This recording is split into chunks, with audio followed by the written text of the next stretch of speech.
One. Welcome to the one-on-one. When it comes to ratings, man, we number one. I get the truth, then I give them the scoop. If anybody got a question, I give them the proof. Welcome to the one-on-one. When it comes to ratings, man, we number one. I get the truth, then I give them the scoop. If anybody got a question, I give them the proof. Welcome to one-on-one at LegacyMaker Sports Network. Hello, everybody. Darrell Owens, LegacyMaker Sports Network, and welcome to another episode of One-on-One here on the LegacyMaker Sports Network with yours truly. And today, I got my man, Brenden McDonald, assistant coach at Towson University. Brenden, how you doing today, brother? I'm well, man. How about yourself? Man, you know I can't complain, man. I'm just out here trying to stay safe in these streets, and I try not to get myself in trouble.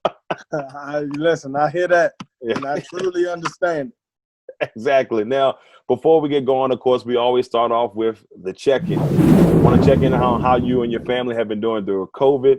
It's been obviously crazy couple of months with everything that's going on between, police brutality issues. I mean, racial tension in the country is at an all-time high. So just in general, how are you and your family doing? How you and your family been doing things during COVID and then the pandemic?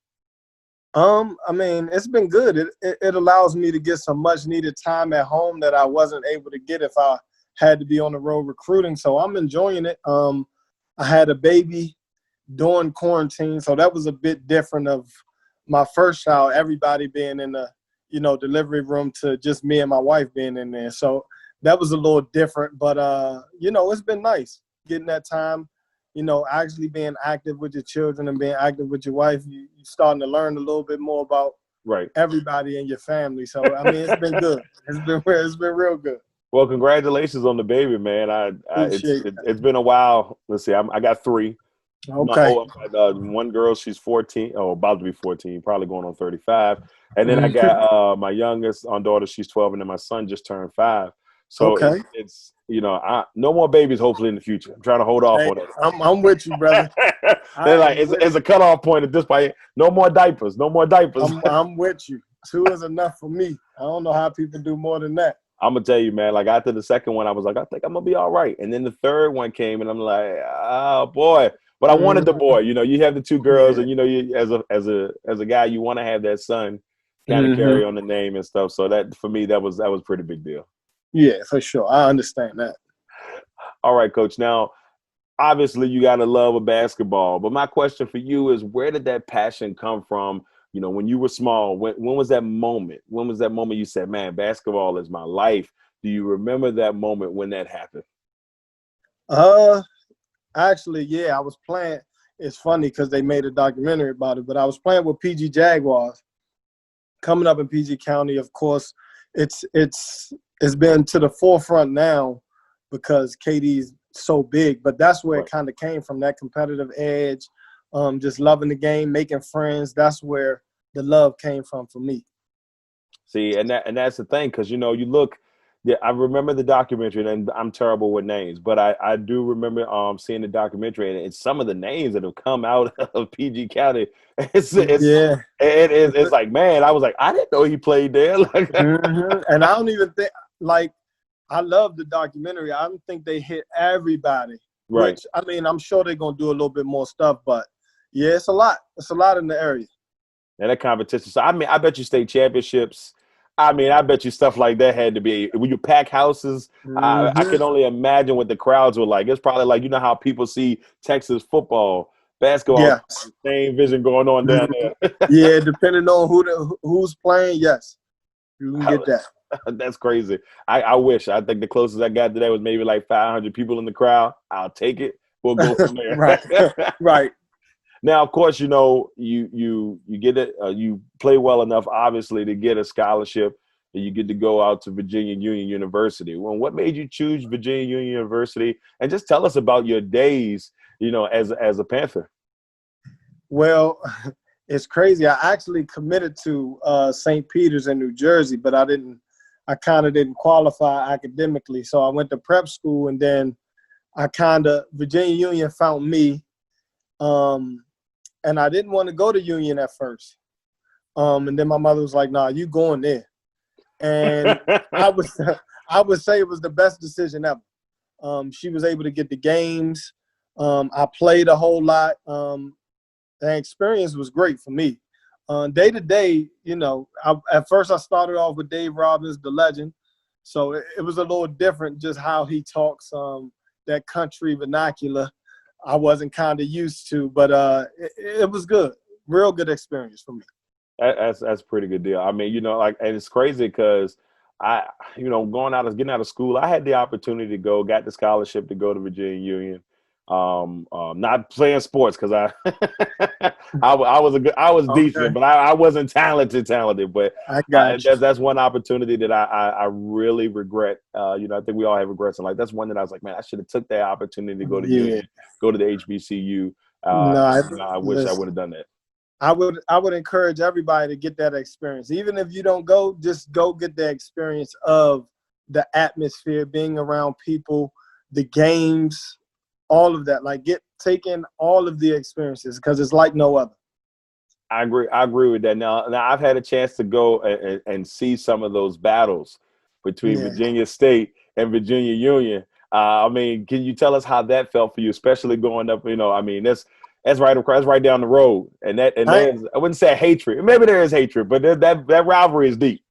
I ain't gonna say too much. I'm married to somebody that went to Virginia State, so I'm not gonna kill him too bad. No, I'm just say I've never lost to Virginia State my 4 years. Hey, there you go. Like I'm about to say, we don't want to put you in a spot where you sleeping outside and you're like, I gotta blame Darrell for this. It's Darrell's fault. He had to bring it up. Man. I'm not gonna do that, but just I've never lost to Virginia State.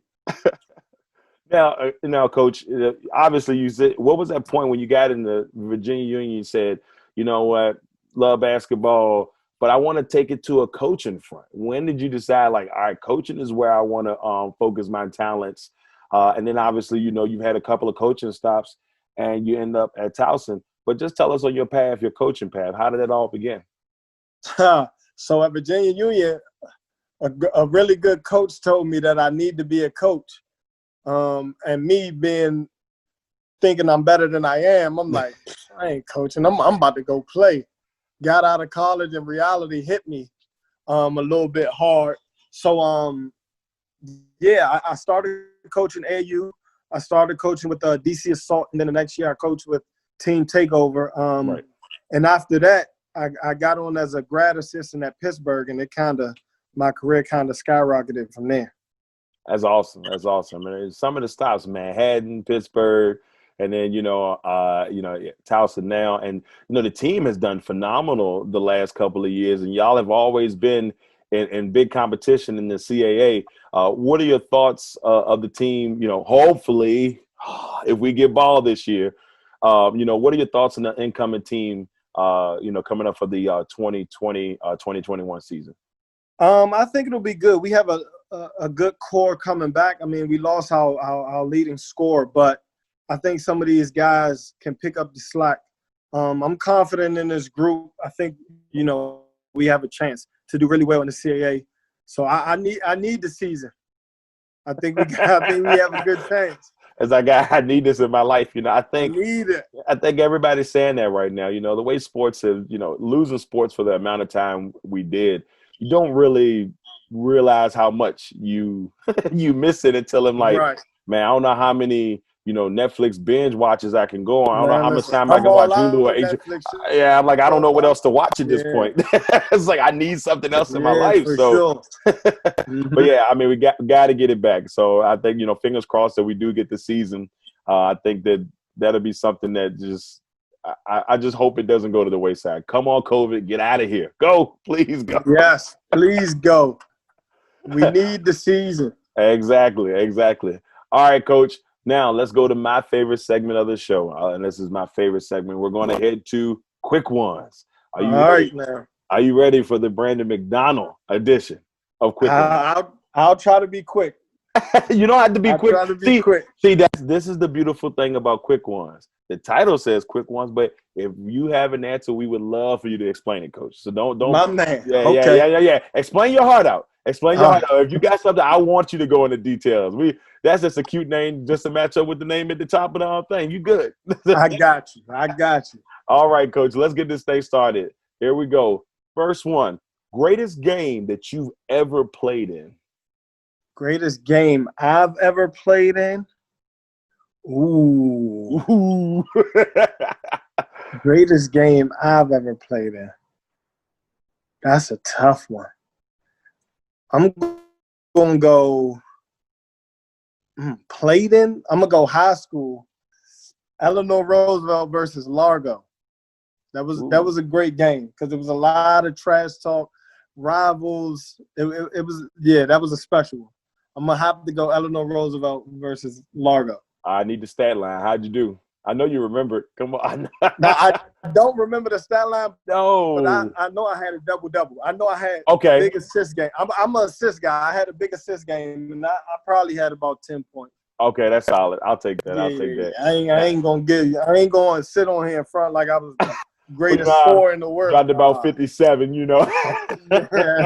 Nah, that's not me. I tried to break assist records. That's about it. Ain't nothing wrong with that. Ain't nothing wrong with facilitating. I can tell you that now. Yeah. All right, I'm going to go from a high moment to a low moment here. Worst sports moment. And this doesn't have to be one of yours, but just for you as a sports fan, that sports moment that just broke your heart. Sports moment that broke my heart. I mean, sports figure, if we talking about Kobe, that's probably that hurt me to the core. Yeah, I'll probably say that one right there. I think I'm still kind of reeling. I think I'm still kind of reeling myself. I mean, I'll be honest with you. As a kid, I wasn't the hugest Kobe fan. I was like, oh, people. You know, if you're a Jordan guy, most people are like, oh, he's trying to be Jordan. But I didn't truly appreciate Kobe's game until probably after he had left. And then you said, man, like Kobe Bryant is great. And then when he passed, I remember I was doing Richmond Spiders.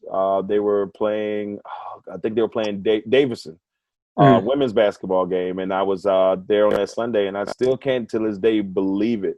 I was shocked as I got the message over my phone. I couldn't get over it. Listen, me neither. Some of my players ran up and told me, because I was at our women's game. They ran up like, yo, Kobe just passed. I'm like, no, he didn't. Shut up. Right. Stop playing around. Like, there ain't nothing to joke with.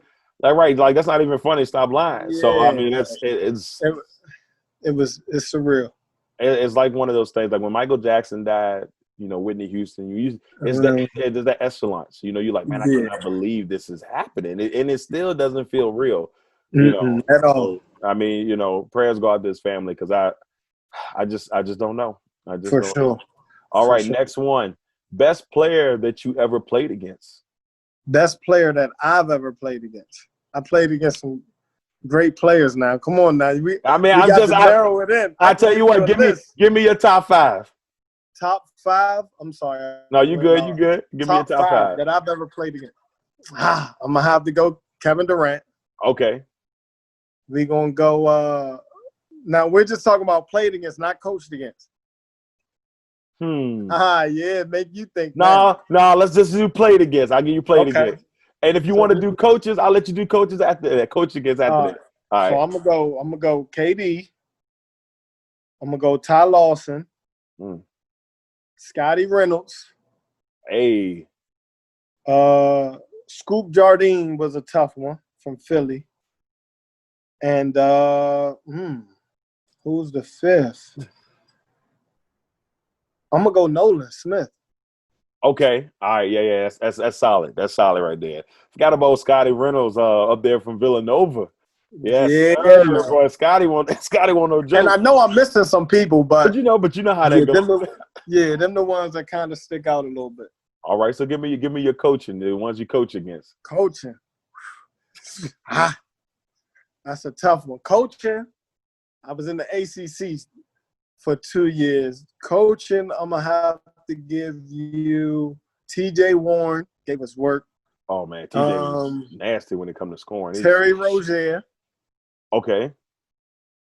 I'm trying to think. Who else? Oh, Jabari Parker. Jabari Parker in car. I'm trying to think.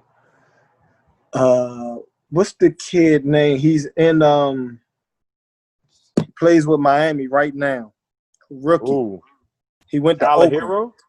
Nah, he went to Oakland. Kendrick Nunn. Kendrick Nunn. Okay. Kendrick Nunn. Whew, he did us dirty. Kendrick Nunn. What is that, 4? That's 4. That's 4. Kendrick Nunn, and I'm gonna have to go. I'm trying to think of who went crazy on us. John, I'm gonna go Jonathan Isaac, Florida State. Oh, hey. That was when I was at Manhattan.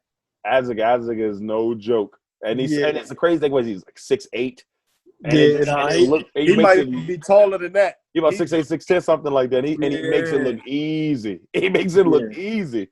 That's the crazy thing. Oh man. Oh, I like that list. That was just college. And you was different too, because I ran into D'Angelo Russell. Oh. I ran into Shabazz Muhammad. Yeah, it's a nice little list. Just a couple of problems. That's I done seen a few. All right, Coach. Here's the last one on quick ones. Worst food that you've ever tasted. Worst food that I've ever tasted. Just nasty. Just worst food that I've ever tasted.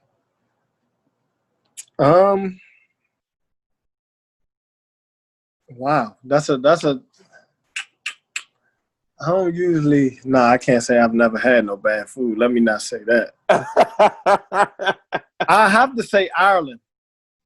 We took a trip to Ireland with Towson, and the food wasn't. It's terrible. It wasn't that. Yeah, it wasn't good. Oh, that's bad. That's a bad deal. That's a bad. Yeah, that's the thing when you go outside of the country or when you go to different places. Food is one of the biggest things. Like, all right, how is this place food wise? You know, and it's like you look for that. I think for me, I couldn't tell you the worst, but I know the best for me was New Orleans. Oh yeah. Oh man, New Orleans was phenomenal, man. Like, you know, I haven't had a chance to go to certain places, but New Orleans for me was like, man, this is ridiculous. Yeah, New Orleans is a good spot. Awesome. All right, everybody. That was the Brenden McDonald edition of Quick Ones. And Coach, like I said, we appreciate you truly for coming on the one-on-one here for episode 23. But before we go, we got to hit you with leaving your legacy. And we need to know you got any special projects going on. And of course, what type of legacy do you want to leave in the game of basketball? Not really any projects going on. Just, support Towson. Hopefully I can get me a player from Richmond in the near future. But yeah, the legacy I want to leave is just impacting people, have a great impact on people. I want people to say, man, that was a great dude. If they came in contact with me, I want them to be like, yeah, that was a great dude. Awesome. I mean, you can't have nothing better than that, Coach. You can't have nothing better than that. All right, everybody. Once again, I want to thank Coach Brenden McDonald of Towson University, assistant coach. Truly appreciate you coming on, Coach. Man, thank you for having me, man. It's been a pleasure. There's no problem. And maybe, hopefully, when the season comes, if they allow, we could maybe do a little check-in to see how things are going for the season. We can do that. We can do that for sure. I'll let you know. I'll let you know if what I predicted is really going to be the outcome. Ain't nothing wrong with that. All right, everybody. Thank y'all for tuning in for episode 23 of One-on-One on the LegacyMaker Sports Network. I'm Darrell Owens. Until next time.